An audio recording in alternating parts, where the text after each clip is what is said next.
I am of the opinion that the Prime Minister of India should accept this invitation and should go to Iran.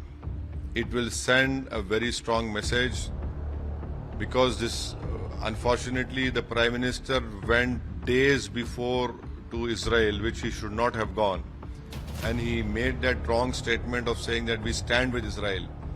Please understand that Israel government headed by a genocidal leader like Benjamin Netanyahu have committed genocide over there. More than 1 million people have been made homeless.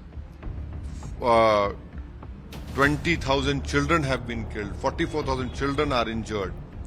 A famine has been created so that people can starve. People have died because of starvation. It is a racist regime which is, removing Palestinians from Gaza and West Bank. So I hope that the Prime Minister goes, in person he goes, sending a delegation.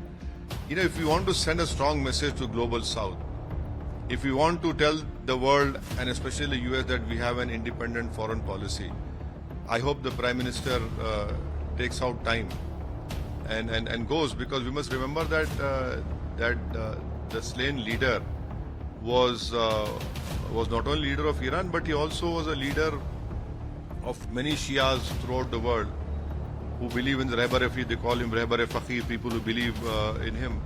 So I hope that the Prime Minister represents, and we have had civilization relationship with Iran, and there's nothing wrong.